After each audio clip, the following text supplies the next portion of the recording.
Hey everybody, this is Brian here. This is going to be my top 10 favorite songs right now.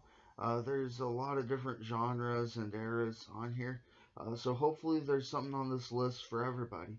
Let's get started. Number one on here is going to be The Nighttime is the Right Time by the Sonics. This is from earlier on in their career, from before they'd made a couple garage rock standards of their own, and they were still doing amped up versions of the Great American Songbook and those kind of Chuck Berry esque late 50s rock standards. Uh, Number two on here is going to be Tomorrow Never Comes by Ernest Tubb. This is from earlier on in his career, as you can tell by the fact that his voice is a little bit higher. I actually heard that Ernest Tubb was inspired quite a lot by Jimmy Rogers, the singing break man from like the late 20s, early 30s.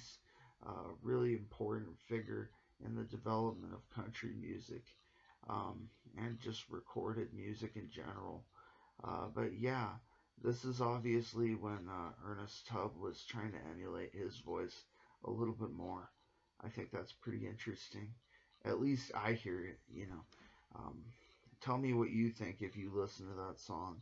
Tell me what you think if you hear any Jimmy Rogers on Ernest Tubb's voice.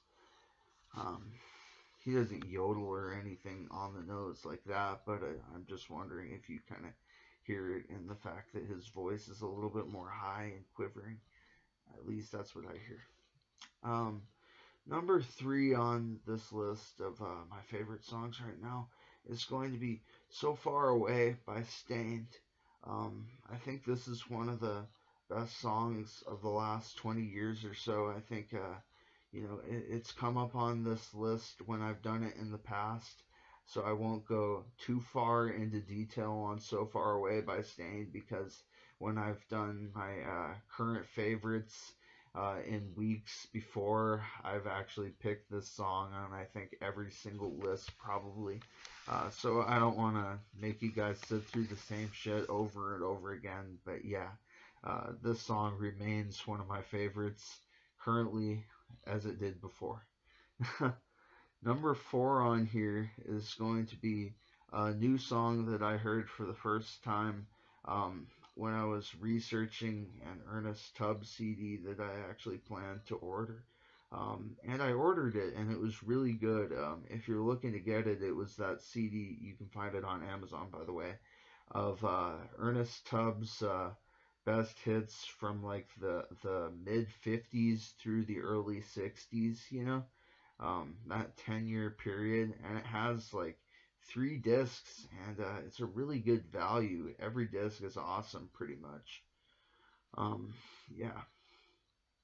Anyways, but yeah, back to this song by this guy named Webb Pierce. The song is called "Pick Me Up on Your Way Down." If I didn't actually get around to mentioning that, if I didn't actually get around to mentioning that yet, the song, like I said, is called "Pick Me Up on Your Way Down." It's kind of a breakup honky tonk song from the 1950s, uh, early 1960s. Yeah, it's one of those songs, kind of like if you ever listen to like the songs where Johnny Cash go. Uh, Sorry, my brain is lapsing a little bit. If you've ever listened to those songs where Johnny Cash goes on about being in prison and they're still upbeat even though they're kind of about a depressing topic. Pick Me Up on Your Way Down is kind of like that. It's a breakup song, but it's still upbeat and it's still happy. Um, I think it's upper for me at least in terms of my mood. Number five is a song on here by one of my favorite bands of all time, and that's Crosby, Stills, Nash and Young doing "Helplessly Hoping." I love Neil Young. I think he's one of the best artists of any type, not just music, in the history of mankind. Now, that might be a pretty sweeping generalization, but I'm prepared to make it. Anyways, yeah, but this song, their harmonies on here, I think, are so eerie and so captivating. Number six on here is going to be T for Texas, T for Tennessee. We're going to hear Jimmy Rogers' name again because he's the guy who originally did this song, and the guys who are covering it though in this list is Leonard Skinner. That didn't really come out very clear.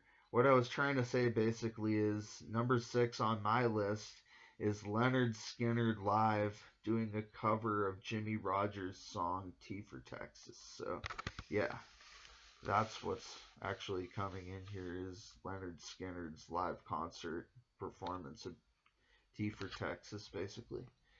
Okay, so hopefully that finally came out um, comprehensibly, and I don't sound like an idiot anymore. Okay, yeah. That. Anyways, there was on about why I picked it. This song has awesome guitar solos. I think I've actually picked it on several of my lists before. But there's some awesome guitar solos on there, especially the slide guitar solos. I think the vocals on there are pretty great, and the drumming is fantastic. And the crowd energy, they're just so into it. They get into the clapping rhythm, and when he tells them to make it rain, they keep on throughout the whole song, and it's pretty impressive how they have that connection with the crowd. I think because a lot of bands they just kind of sit there and just stare off into space, and like sometimes when I watch Clapton and Cream, for example, I think that he looked a little bit kind of numb and tuned out. But that's just my opinion. Okay, let's get on to number seven, which is the only band I think that's double mentioned on here, and that's going to be the Sonics with Cinderella. Um, I tried not to, put anyone's name on here too many times, but this is the only band that I had to make an exception for because this song has such a killer riff, and I think the lyrics. I think he sells them really well.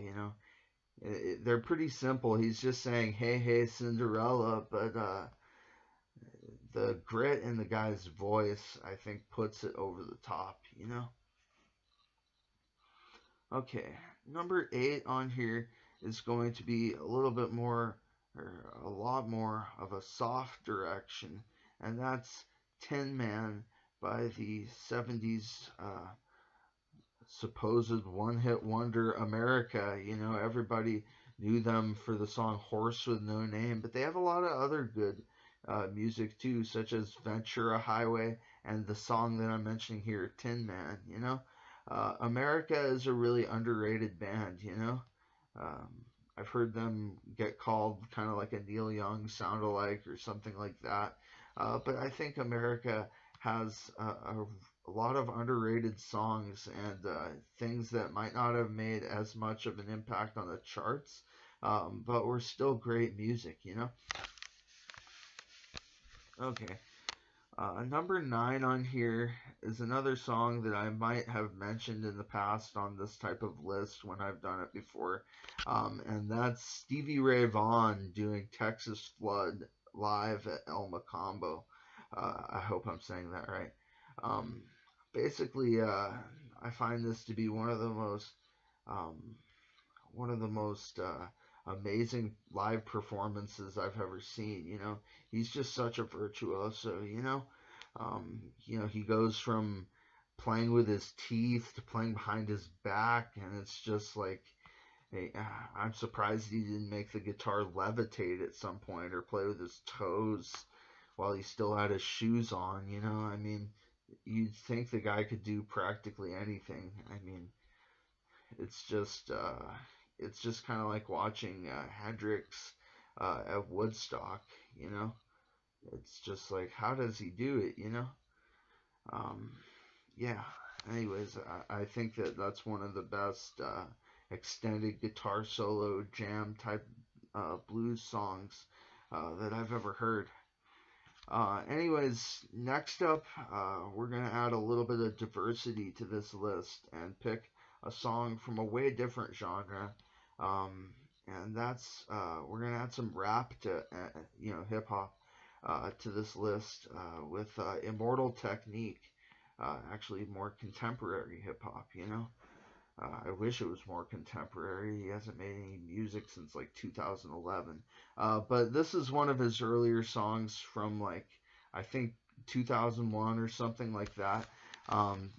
This is Immortal Technique doing Creation and Destruction.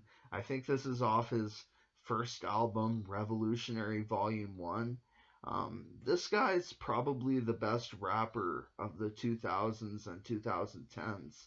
Um, and I think that he releases music with quality rather than quantity. You know, he doesn't have that many albums. He only has like two or three, but each one of them is like a genre-defining classic type thing. You know, it's like you feel like you're listening to something by Tupac or Biggie or something. Anyways, I may not look like it, but I'm a big fan of rap, you know, and I've been a big fan of rap since I was a kid. Um, anyways, yeah, Creation and Destruction is it's amazing poetry, and it's amazing the speed at which he unreels it, you know. Um, yeah, so I'm gonna I'm gonna stop right here. I love you guys. I'm out.